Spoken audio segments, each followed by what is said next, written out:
Ladies and gentlemen, let's gaming video. Let us discuss recent comments from Star Citizen's Chris Roberts. He's recently conducted an interview. If I remember, I'll include the link in the description.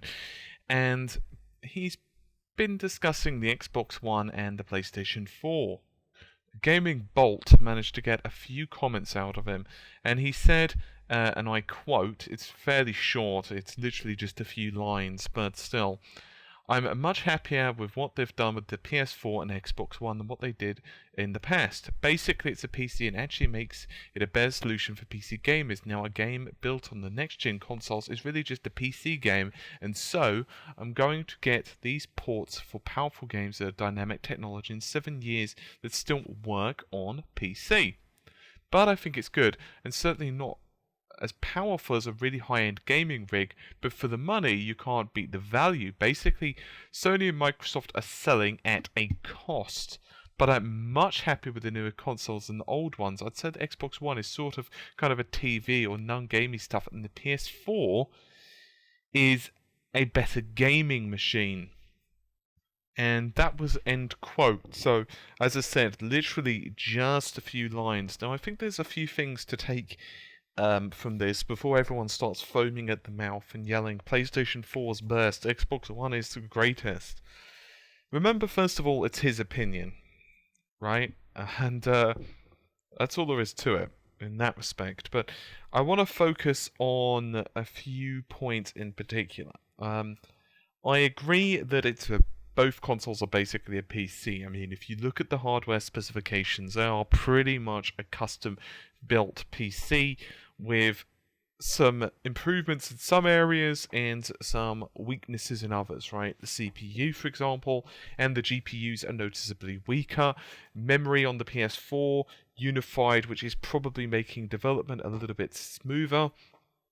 And certainly compute a little bit easier as well.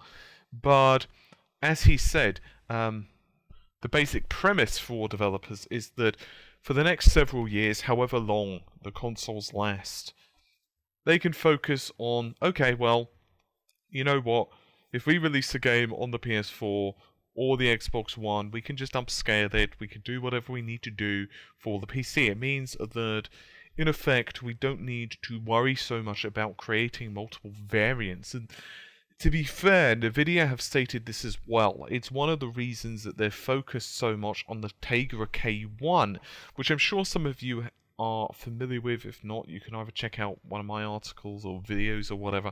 Suffice to say, in terms of raw G-flops, not T-flops, G-flops is actually higher than the PS3 or Xbox 360.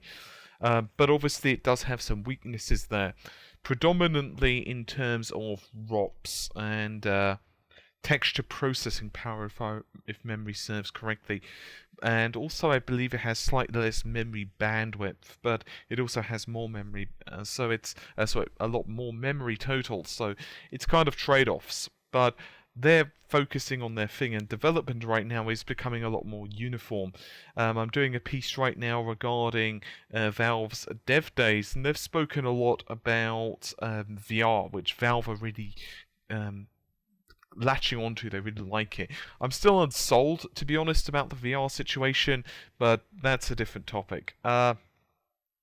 Now, regarding Star Citizen and Chris Roberts' comments, I think the issue from the perspective of where he's coming from in terms of a better gaming machine, because, you know, I was reading some comments and kind of flicking through them, perusing just for something to do while I was eating a while back, and I noticed immediately people jump on the, you know, which system has better exclusives, you know, which I think is a really fair way to go. You know, like, do you like the PlayStation 4 controller? No, you hate it. Okay, well, you're probably not going to like the machines in the Xbox One. On the other hand, maybe you're reverse. I've heard arguments on both sides of the fence. I actually don't mind the PS4 controller. I don't think it's exactly revolutionary, but it's comfortable in the hands, and that's all that really matters. But that's beside the point.